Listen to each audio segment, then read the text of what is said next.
In this episode, you'll discover how one woman reversed brain lesions, partial blindness, and severe crippling fatigue using just a few simple nutritional changes. And you'll learn a super easy way to implement those same changes in your own diet today.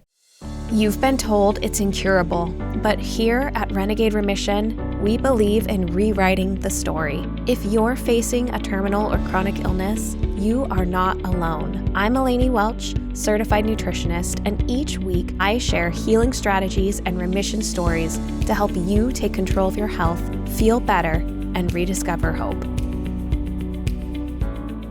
Welcome back, Renegades. We have a special guest on the Renegade Remission podcast today. Welcome, Adrienne Scharli. Adrienne, you have a very powerful story. I've been listening to a few episodes of your podcast and I love your message. You reversed your multiple sclerosis naturally, and we're going to have a conversation today about that. And for our listeners, this is applicable to any condition, right? Adrienne, your story, your diagnosis is MS, but what I always emphasize is a diagnosis is a label. And it's useful information. And the root thing is that there's an imbalance somewhere in your body. So whether the resulting outcome is something like cancer, dementia, Alzheimer's, MS, ALS, heart disease, whatever it is, the root cause is an imbalance. And so if you can correct the imbalance, then you can work to correct the outcome of it. And so even though we're handling a specific diagnosis, all the information you're talking about with us today, Adrienne, is applicable to a whole host of outcomes. So this is applicable to you, our listener, if you're coming here with a chronic or terminal illness today. So welcome, Adrienne. I'm excited to have this conversation with you. Thank you. Thank you for introducing me that way, because you're totally right. Like, everything can be healable. And I always tell people, don't attach yourself to MS or whatever it is that you might be diagnosed with. You can always heal. You just have to get to the root of the problem, right? You know, MS can come and go. MS symptoms can come and go, just like every disease. And it started for me when I was 28 years old and I moved from California to Colorado. I didn't have a lot of friends, didn't know a lot of people here. I ended up getting a job in retail that was really, really stressful. And I was kind of depressed, and one day I woke up and I was numb from the chest down and my hands were numb. And it was a really bizarre feeling. And when I walked around, it was like pins and needles.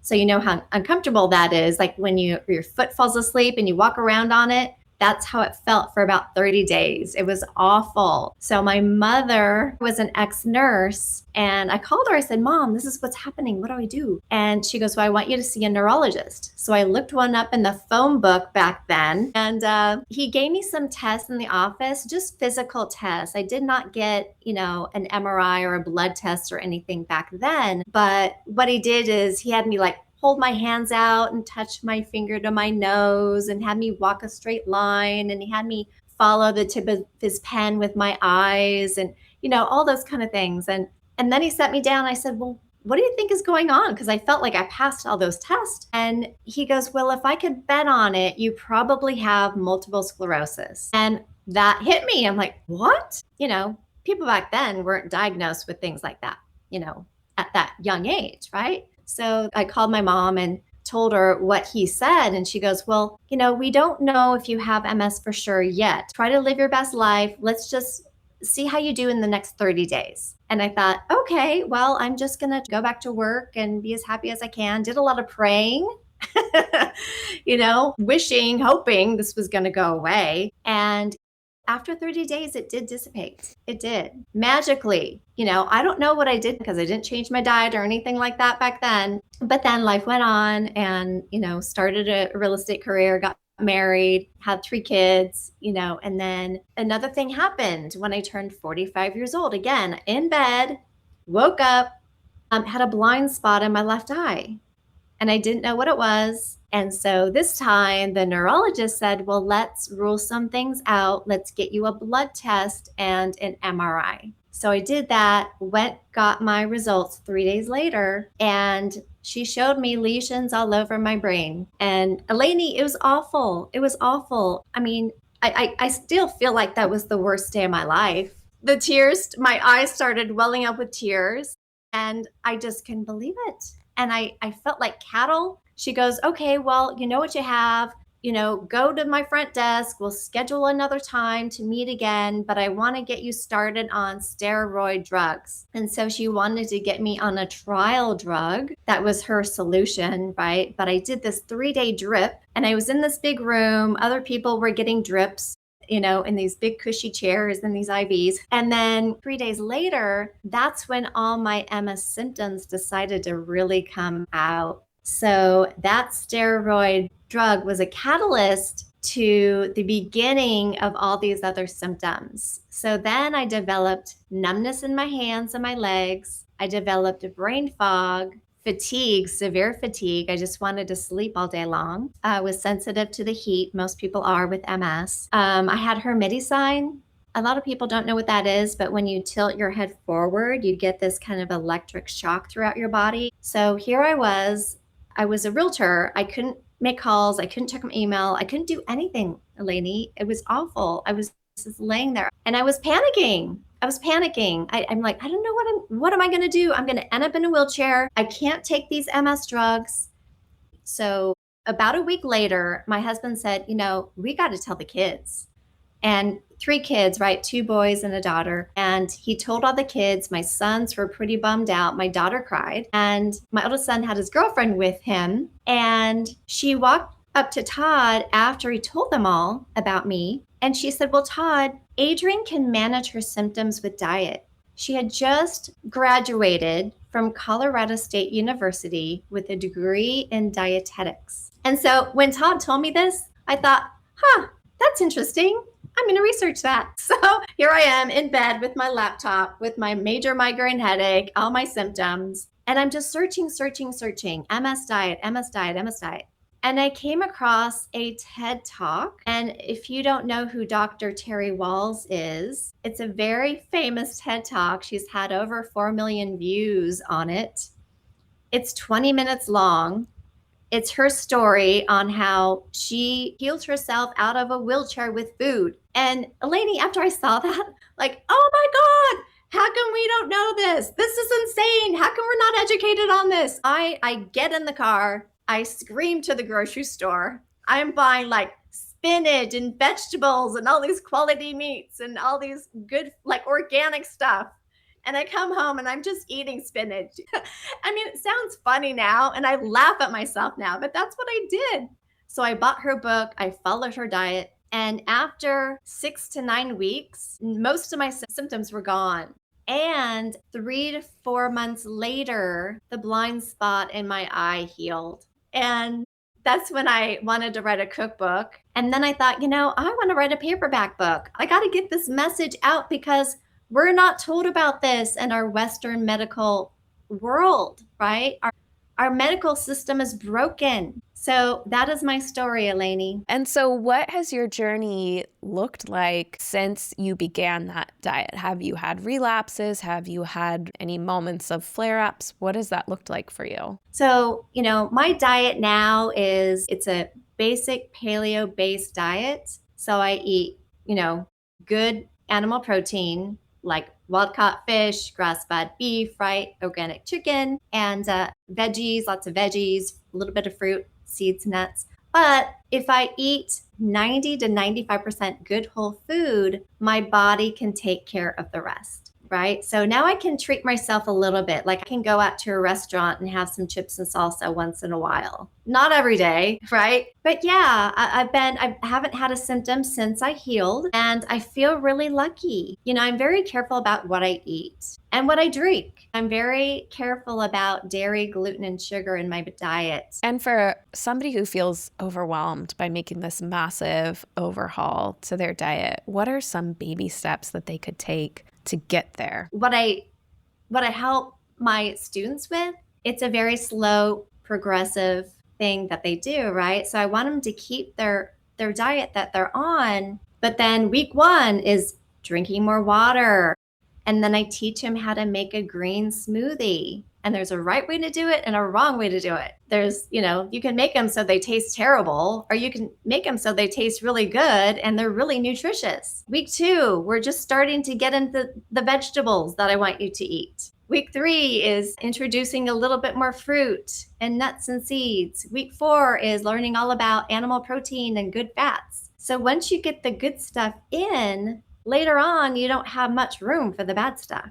And it's just an easy way for people to start with those habit changes. I love it. What are some of the other lifestyle factors that you find contribute to this heaviness of this diagnosis, or not being able to heal from it, or progressing further into it?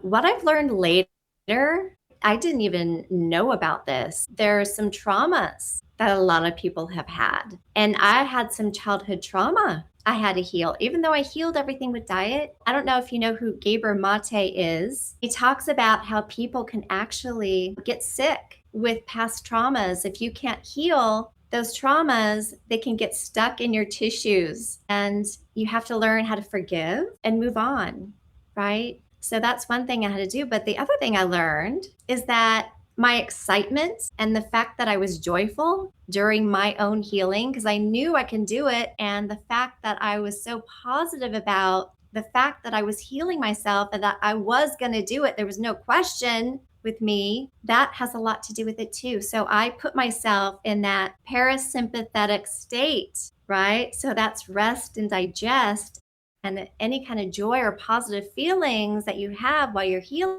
it's only going to accelerate your healing. But if you're worried, if you're angry, if you're upset, then it's going to keep you stuck at where you are. So you need to change your feelings and your attitude and while you're healing. But I learned later that it's exercise, it's, grounding, it's getting out in the sunlight, getting sunshine on your body, vitamin D, taking the right supplements. It's you have to look at the whole picture. Like, do you love your job?